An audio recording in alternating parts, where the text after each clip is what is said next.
Hello, and today we're going to be reviewing another generic work light for, well, a power tool battery system. This particular one is for Makita, so let's go ahead and get started. Okay, let's start off with where I bought this light. I bought this light off of Amazon, but you should be able to find it on AliExpress and eBay as well. The brand I bought it, or the brand name it had on it, no longer seems to exist anywhere, which is to be expected with a cheap generic work light that you bought off of the internet. You can find this particular light still under other brand names, and you should be able to find it for the following systems: Dewalt, Makita, or Milwaukee. But if you expect there to be a warranty, well, you're probably going to be out of luck, and good luck getting the seller to honor any sort of warranty that they promised on their selling page. But this light is still worth taking a look at simply because it's a cheap work light, and if you haven't noticed, cheap work lights are usually overpriced when they're sold by the official manufacturers of the battery system that you are currently bought into. But with that being said, let's go ahead and get started on how this light performs and what its build quality is like.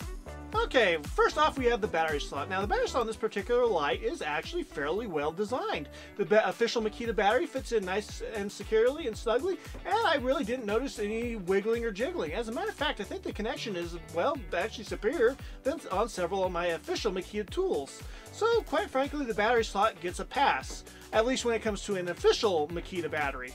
And non-official or a third-party Makita battery that I have didn't quite, well, work as well with this particular tool. It powered the light on, but there was so much wiggling and jiggling, I didn't really feel all that, well, comfortable using it. I think it had more to do with the third-party battery than the light. It's just something to keep in mind if you are intending to purchase this light and you have lots of third-party batteries. So whatever your battery situation is, just keep that in mind. Let's move on. Okay, next up we have the power switch. Now the power switch is located directly at the base of the tool above the battery and is the exact same switch as the switch that was on the gooseneck light I reviewed a couple weeks ago. This particular light switch is, well, it's a very interesting design. You press it once in order to turn to the low mode, you press again to turn to the high mode, then you press again to get to the low mode, and if you want to turn off the light, you basically have to press and hold for about 2 to 3 seconds, and then the light will turn off.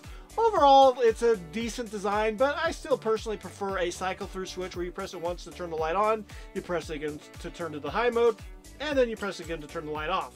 I don't really like the pressing and holding on these particular lights simply because it's kind of a pain if you're in a hurry or you need to turn off the light quickly.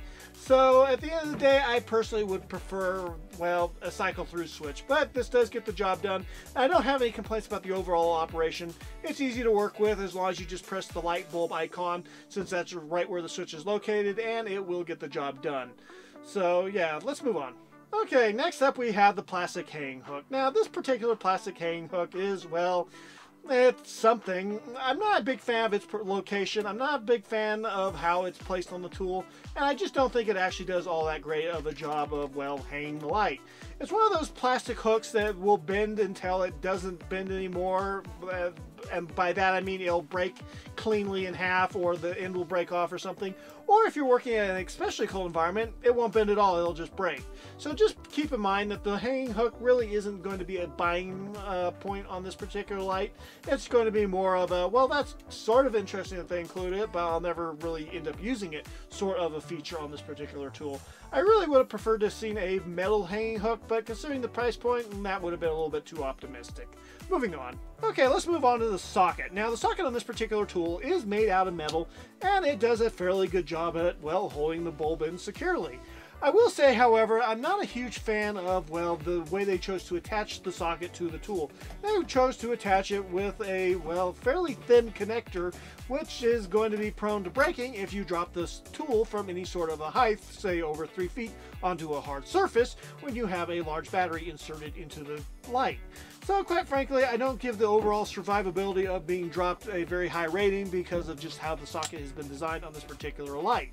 The other issue I've heard is that, well, if something goes wrong with your light bulb, it's next to impossible to find a replacement light bulb because pretty much no other E27 bulb appears to work in this particular light holder, or socket I should say, even though it is an E27 socket. I think your best bet would be to try to find a DC E27 light bulb, because regular light bulbs just don't seem to work with this particular socket, which is to be expected. If it's a DC tool, you would expect that only a DC light bulb would work, but like I said before, I don't own any DC light bulbs. and I don't think most people do. So at the end of the day, it's going to be up to you, and if you do need to change your light bulb out for some reason, you're probably going to have to go on a little bit of a hunt in order to find a replacement, because, well, the socket seems to be fairly picky about what kind of light bulbs you stick in it. Something else to be aware of is that the socket will remain on even if you unscrew the light bulb. If you disconnect the battery, the light socket will turn off. But if you just unscrew the light bulb and you have it still, well, turned on, that is an active socket, just like on a real lamp. So just be careful on what you stick into that socket if you've unscrewed the light bulb and you already had the tool turned on. Okay, next up we have the light bulb itself. Now the light bulb itself is definitely a unique design. The bulb itself has basically 6 sides with round indentations or half circles on each corner. Overall, the light bulb itself definitely provides quite a bit of light, although I'm not sure if it quite provides the amount of light they claim it does in the advertisement or on the page. They claim 1,200 lumens. I think that might be stretching it, but it definitely is enough light to work by or read a book by or cook by or just light up your room or whatever else you need in an emergency situation or non-emergency situation. So overall, while I don't know if it's quite 1,200 lumens, I think it's close enough that I'm going to give it to them. Now when the light is at half power, it's supposed to provide 600 lumens, and that is definitely noticeably darker. So I definitely will be running this light most of the time at its full power, unless I need, well, to save battery life if I'm in an extended period of time without power.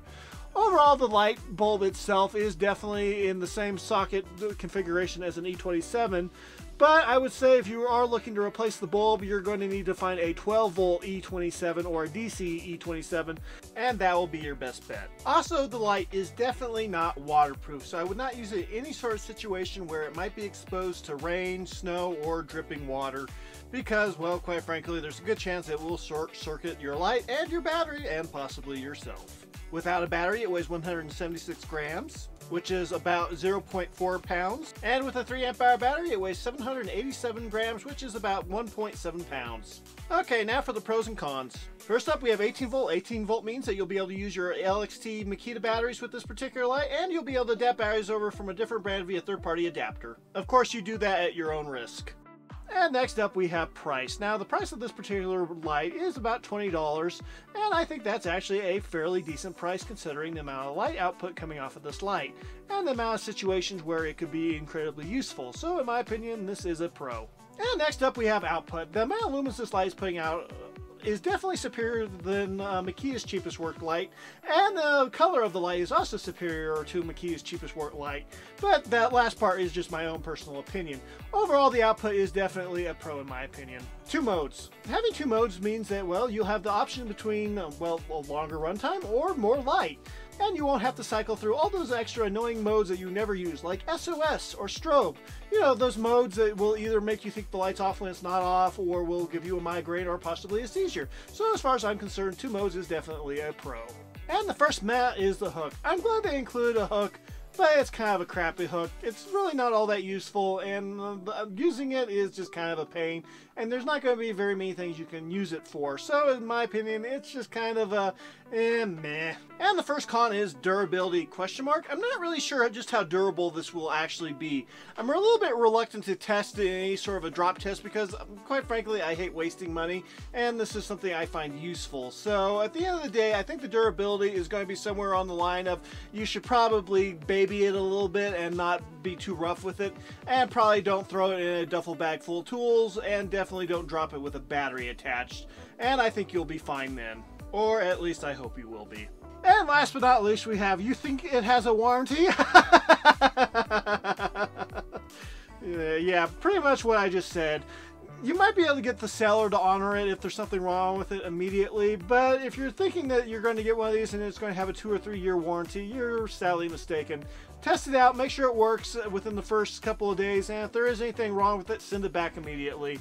If you have issues with it 2 or 3 months down the road, you're probably going to be out of luck. And that's it for the pros and cons. Final thoughts on this particular light. Overall, for the price, you really are getting kind of a cool little tool. The ability to basically have a movable light bulb that operates off of power tool batteries is good for a variety of situations. Everything from working in that shed with no lighting to that unfinished basement to that crawl space or that attic for putting away your Christmas decorations.